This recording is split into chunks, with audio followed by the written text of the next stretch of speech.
Ah, vous vous rappelez de ce magnifique morceau signé Prince, bien sûr? Eh oui, c'était ce petit bonhomme, mais quel talent! Petit par la taille, grand par le talent. On le compare un peu à Michael Jackson. Moi, je trouve qu'il avait absolument rien de Michael Jackson. C'était les alter ego. Mais je trouve que ce mec avait un talent considérable. Alors, je ne dirais pas l'un plus fort que l'autre. Moi, j'aime pas comparer les chanteurs. Je vais voir de ça. Mais je voulais faire tout simplement un petit hommage parce que ce monsieur, ça fait déjà 10 ans qu'il est parti. Et lui aussi, il a laissé un grand vide, comme Michael, comme Elvis, comme tous les grands, hein, bien sûr.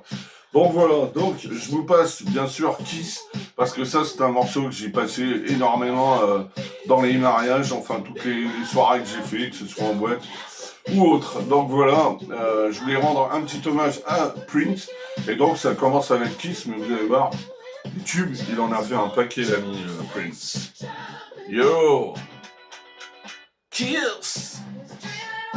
Alors, quand il était bien sûr avec son groupe The Revolution, Prince and the Revolution, avec les deux nanas qui étaient derrière, qui étaient extraordinaires, il y avait bien sûr le 1999, et j'adore cette chanson, je trouve qu'elle est cool, elle est rythmée, c'est une bonne chanson de funk, ou de soul, vous savez pas qu'on l'interprète, mais j'ai un peu de la funk. Enfin voilà, Prince, c'est comme Michael, il savait faire un peu tout style de musique.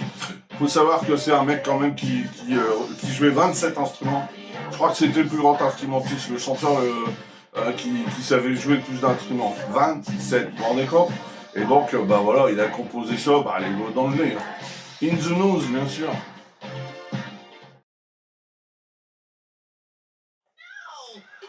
Vous vous rappelez de ce cri? Quand on regardait le grand journal, et oui, souvenir, et ben c'était en fait l'intro de cette magnifique chanson que j'adore, Alphabet Suite, qui est dans cette compile. Alors c'est un triple CD, hein, il faut savoir que Prince a fait très peu de compilations, mais là il avait fait fort, donc un double album avec ses hits, et le troisième CD c'est plutôt des chansons beaucoup moins connues, des phases, des B-sides, des raretés. Donc ça vaut franchement le coup d'avoir ce CD si vous ne le possédez pas. Puis vous avez cette magnifique chanson Alphabet Suite, vous vous rappelez de la pochette, il est nul avec bien entendu, on le voit pas, mais je veux dire une espèce de couverture. Puis la chanson elle est cool. Mais vous écoutez ça, vous allez en bagnole, c'est parti quoi. Franchement, vous oubliez hein, tous vos soucis, ça c'est clair. Et donc cette chanson, moi je l'adorais. Et elle s'appelait Alphabet Suite.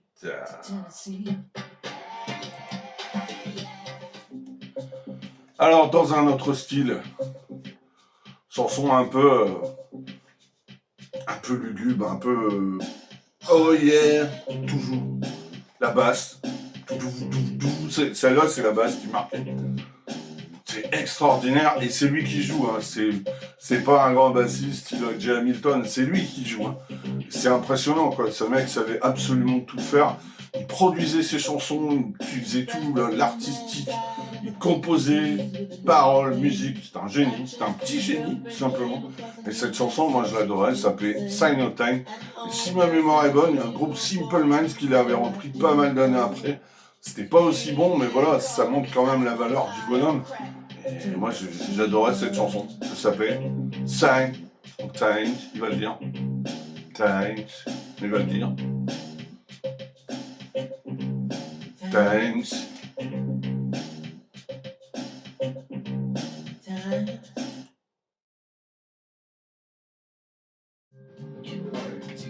Allez, Prince en 93 sort un putain d'album, peut-être le dernier grand album de sa carrière finalement.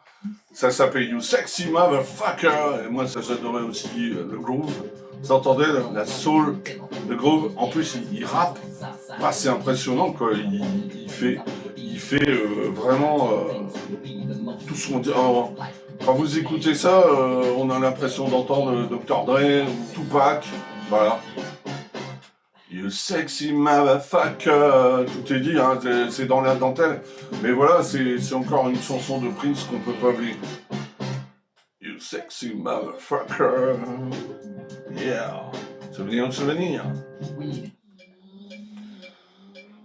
Alors toujours dans les intros de Prince, il y a toujours des sons un peu bizarres, soit une femme qui joue, un cri. Il y avait toujours quelque chose d'assez étonnant. Celle-là, elle en déroge pas la règle. Et celle-là, ça a été un grand tube, je me rappelle, j'étais à mon service militaire, on est en fin 91, début 92, il nous sort un album qui s'appelle Diamond and Pearl, petite merveille, et vous avez cette chanson qui a super bien marché, qui s'appelait Cream. Cream, c'est de la glace, hein. Mais il parle de quelle glace, le coquin? Il faut savoir que Prince, lui, le sexe, il adorait ça.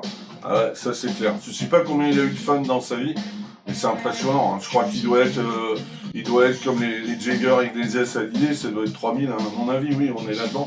Hein, ou chanteur de Motorhead. C'est les mecs qui tournaient à 3000 gonzesses. Je sais pas comment ils faisaient, hein. C'est pas ça qu'ils aimaient bien la farine légère. Mais bon, voilà, encore un tube de Prince. Qui ne connaît pas cette chanson, bien sûr. Écoutez le refrain. Ah, petite musique bien cool, on écoute ça à la radio, ben voilà, c'est... Ah oui, il faut savoir que Prince a été une machine à tube pendant une bonne quinzaine d'années, hein, un peu comme Michael, 15-20 ans, puis après, bah ça s'est gâté, là.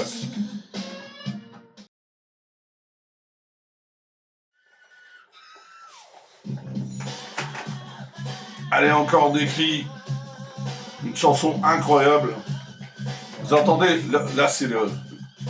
Là il tape le gars, là vous entendez, le batteur fait pas n'importe quoi.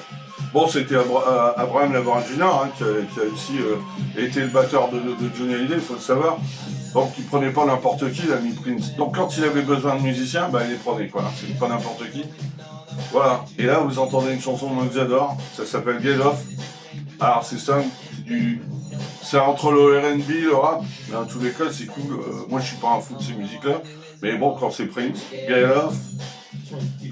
Je me rappelle, j'étais mon service militaire, j'étais dans une boîte de nuit, et à 3h du matin, je dansais ça tout seul. Ah ouais, ça c'était des bons souvenirs. Alors c'est une chanson peut-être que tout le monde ne connaît pas, mais moi je l'adore. Elle s'appelle Get Off. Allez, encore une chanson que je trouvais géniale sur l'album SMF, bien sûr. Ça s'appelait Seven, donc juste le chiffre 7. Donc ça devait être le chiffre préféré de Prince. Et c'est une chanson encore incroyable. Alors ça démarre, vous voyez, lyriquement, il n'y a pas de musique. Et d'un seul coup, ça va démarrer. Et ben vous êtes emporté. Voilà. Ce mec avait le rythme dans la peau, avait une super voix. Puis mélodiquement, c'est génial. On a écouté. Encore un bon rythme. Avec des bruits bizarres. Bon, faut savoir qu'il a fait aussi la BO de Batman, bien entendu, qui était extraordinaire. Voilà. Pour moi, ce mec est un génie. Donc, si vous voulez écouter toutes ces chansons, elles sont dans cet album, triple CD Prince. Franchement, c'est une pépite, c'est une merveille. Toute personne qui a une collection de CD doit avoir au moins un best-of de Prince. On peut peut-être pas avoir tous les albums, mais celui-là, franchement, il est indispensable.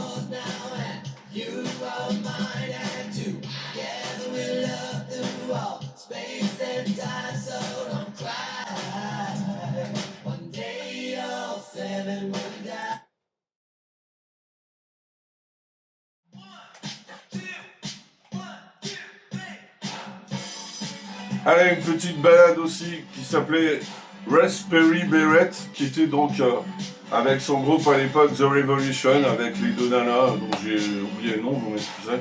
Mais bon, elles étaient vraiment géniales, ces deux filles-là, il avait vraiment encore un groupe extraordinaire. C'est la période, bien sûr, Kiss, Boys and Girls, etc. Enfin voilà, c'est du Prince comme on l'aimait. Donc voilà, je comprends pas que cette chanson qu'un Boys and Girls anime. Donc voilà, c'est encore une chanson sympathique, ouais, une petite balade sympa comme ça, ça passe bien. Vous écoutez ça dans votre bagnole, bah voilà, c'était vraiment super Prince. Prince, malheureusement, le problème qu'il a eu, ce gars, c'est que, bon, lui, il a eu un peu comme Michael Jackson, hein, d'ailleurs, les deux se ressemblent à ce niveau-là. C'est qu'un jour, il a voulu son indépendance, il a voulu dégager de ses maisons de disques. Et malheureusement, Warner n'a pas voulu le lâcher, parce qu'un artiste bankable comme ça, bah, les maisons de disques ne veulent pas les lâcher comme ça. Et donc, il a voulu arrêter de produire, il a commencé à mettre slave, esclave sur son visage.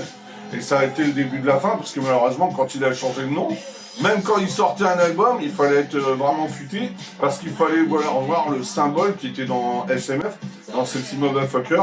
Donc voilà, il se faisait appeler Love Symbol. Bon là, symbole de mort, ça veut plus rien dire grand chose. Et là, à partir de là, il a vrillé, comme beaucoup malheureusement. Et les tubes, ils se sont rarifiés. D'ailleurs, moi, après 2000, j'ai complètement zappé Prince, malheureusement. Je voyais quelques images de concert, mais toujours avec les anciennes chansons. Mais après 2000, je serais incapable de vous dire ce qu'il a fait musicalement, puisque les albums sortaient. Il a même sorti un album hallucinant, une fois, je prends un Way du Nord, et il y avait le CD dedans de Prince, que je l'ai vu trop tard, mais c'était Love Symbol. Donc voilà le genre de délire qu'il a fait. Il voulait pas entendre parler du streaming, tout ça, mais là, il a fait une grave erreur. Il faut savoir que c'était quand même un sacré personnage, parce qu'il y aurait plus de 800 compositions qui sont sur des CD-ROM, voilà, sur des éditeurs CD, mais que personne ne connaît, à part peut-être son entourage. Et à ce jour, c'est jamais sorti. Vous imaginez, plus de 800 chansons, donc ça se trouve, il y a des merveilles dedans, sûrement, mais alors on les connaîtra jamais. Ça, c'est dommage. Voilà, je peux pas terminer de vous parler de Prince sans cette chanson, c'est sa chanson fétiche, Purple Rain. Ça a cartonné, et lui-même au niveau cinéma. Michael Jackson n'a jamais cartonné au cinéma, il faut le savoir. Au cinéma, ça n'a pas fonctionné, hélas pour lui. Un peu comme Johnny en France. Mais lui, il a fait que ce film-là. Mais Purple Rain, ça a cartonné. C'est-à-dire que moi j'ai revu le film, il jouait bien son rôle, il n'y a rien à dire. Et puis alors cette musique, Purple Rain, qui n'a pas dansé là-dessus? Mais qui n'a pas dansé là-dessus dans les années 80? Vous sortez ça encore maintenant, tous les plus de les quadrilles, les quinquas, ils dansent là-dessus, c'est obligé. Bon voilà, c'était vraiment un génie et je voulais juste lui rendre hommage parce que ça fait 10 ans qu'il est mort. Bien sûr en France, on en a rien à foutre, on n'en parle bien entendu pas.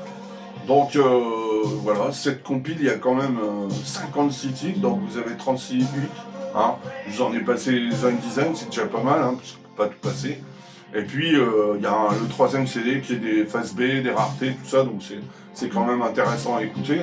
Alors je dis pas que tout était bon chez Prince, mais il a fait vraiment des putains de tubes. Il y a des chansons qui passent encore à la radio, c'est tout à fait normal. D'autres qui sont plus intimes, mais voilà, il faut savoir qu'il a composé aussi Nothing Compares to You pour la regrettée Sinéad O'Connor. Voilà, Prince il a composé aussi pour d'autres personnes, y compris même, ça a été son amant, Ophélie Winter, donc voilà, je dis, il y a eu 3000 gonzesses, donc une de plus, une de moins. Et puis voilà, mais moi ce que je retiendrai de Prince, c'est que c'était surtout un musicien extraordinaire, une voix incroyable, un danseur. Pareil, derrière James Brown et Michael Jackson, on peut le mettre, il n'y a pas de souci. Et puis voilà, c'est un artiste complet. C'était des artistes complets. On n'a plus ça. On n'a plus de stars. Il n'y a pas longtemps, je parlais quelqu'un qui disait il n'y a plus de stars. Pour moi, Prince, c'était une star. C'était pas un simple chanteur, c'était vraiment un univers. On rentrait dedans, on n'aimait pas. Il fallait reconnaître que le type avait un talent monstrueux. Ça, c'est clair. Donc voilà, en tout cas, moi, je suis content de vous avoir fait découvrir ou redécouvrir cette compile. Si vous ne l'avez pas, allez dans toutes les noms disquaires, on le trouve. Pour 20-25 euros, on le trouve. Il y a quand même 3 CD dedans. Vous avez à peu près 3h30, 4 heures de musique. Donc ça vaut le coup, quoi. Ça vaut le détour. On ne peut pas tout acheter, c'est normal. Puis je vous dis, pour avoir tous les albums de Prince, vous pouvez ramer, puisque il y en a qui ont 3 noms différents. Il y a eu Prince, il y a eu Love Symbol, il y a eu Mr. Revolution. Bon voilà, amusez-vous, voilà. Mais si vous voulez l'essentiel, une compile comme ça, c'est génial. Voilà. En tous les cas, moi je voulais simplement lui dire thank you Prince, merci pour ce que tu nous as donné. Et puis j'espère que là-haut, avec Michael, Elvis & Co, vous vous amusez bien, parce que nous ici on s'emmerde. Franchement, il n'y a plus grand monde là-bas. Yes, voilà. Allez, sur ce, on se dit bientôt pour de nouvelles aventures. Allez, salut, ciao. Et thank you, Mr. Purple Rain.